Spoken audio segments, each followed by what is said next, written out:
You're not going to believe this. Uh-oh. You know who we got on the line? Who? Former NFL linebacker, Emmy-Award winning NFL analyst for Fox Sports, Emmanuel Acho.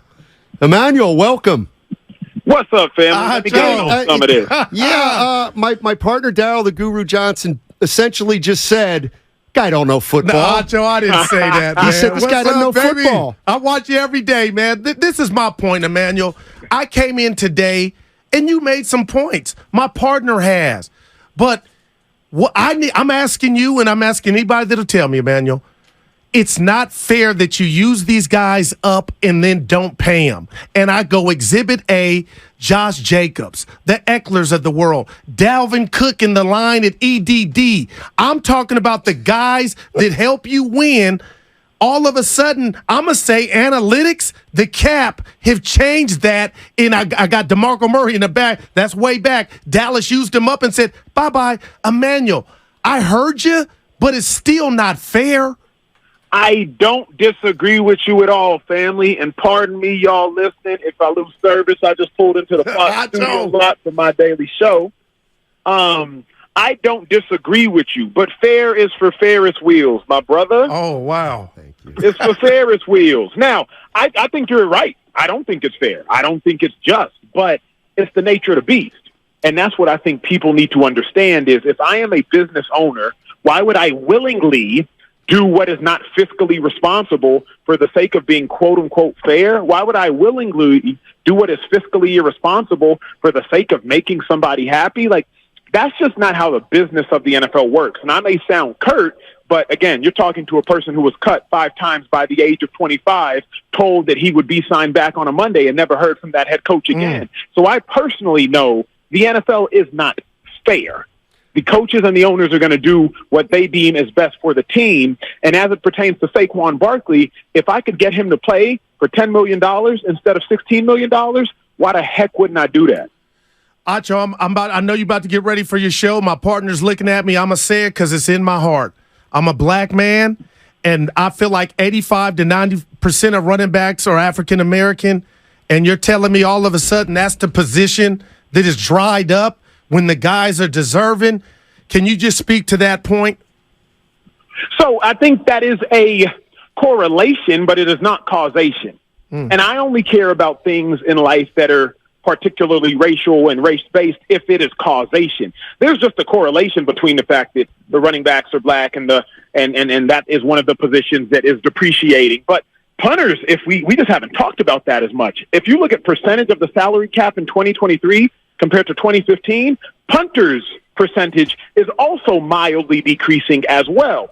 So I don't want to make something a race issue if I do not have to, because there are so many things that are genuine race issues in society that we can't bring up a race issue every time there's a correlation. If it was causation, big dog, I'm going to rock with you. You know what I'm saying? If it was causation, I'm here with you. I'll be the loudest person on the mic. But it's just a correlation. A good correlation, good observation, but it's not a cause. Emmanuel Acho joining us on 95.7 The Game, former NFL linebacker, Emmy-Award winning NFL analyst for Fox Sports 1. Let me just ask you this about, they're doing the running back position wrong. You know, the running back position's being done wrong by them. But isn't, like, running back's not a special position. It's the whole NFL, right? In terms of non-guaranteed contracts at every position. It just happens to be the kind of the cycle of the game now is more toward passing, and running backs are just at the bottom of that cycle now. Bro, that bingo. Think about centers in the National Basketball Association. If you go back to the 1980s, centers played the top 5 minutes in basketball. The 5 highest playing minutes players in basketball in the 1980s were centers during the course of that decade. The last time we have a full decade is the 2010s. In the 2010s, the highest playing position was no longer center. The first center ranked in minutes per game was the 10th center in Marc Gasol, and he ranked 10th in minutes per game. I say that to say it just happens, y'all. It happens. Think about it. There are no more stacked backers. How many more Ray Lewises are there in the world?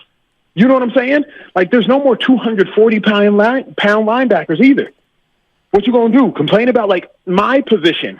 If I were to come out the league, I ran a 4.71. If I were to come out of college, that's extinct now. You better not run no 4.7 and think you're going to play in anybody's NFL. So it's not as though it's targeted. It's just what it is. It's the evolution of the game.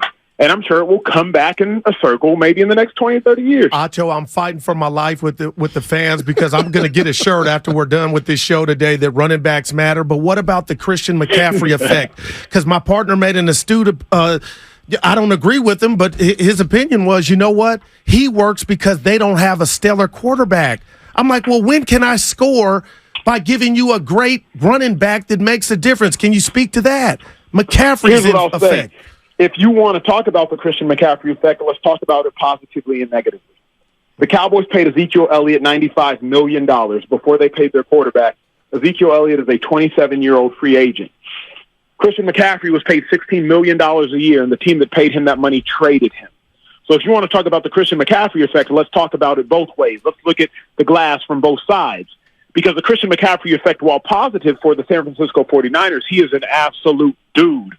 It is also the fact that he got paid that big money and the Panthers saw no return, that other teams are looking around like, wait a second, should we do the same thing?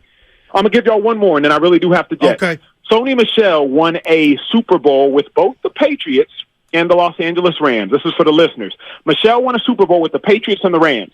The Patriots drafted Sony Michel in the first round. He was their leading rusher when they won the Super Bowl in 2018.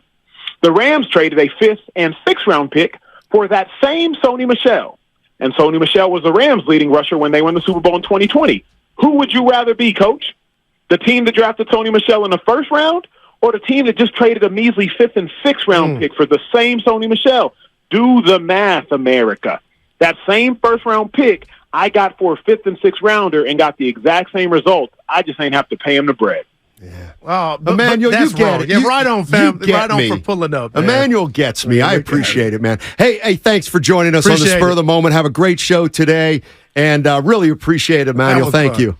For sure. Peace. All right. I thought you were playing. That was cool. I tell you what, I'm having a hell of a year.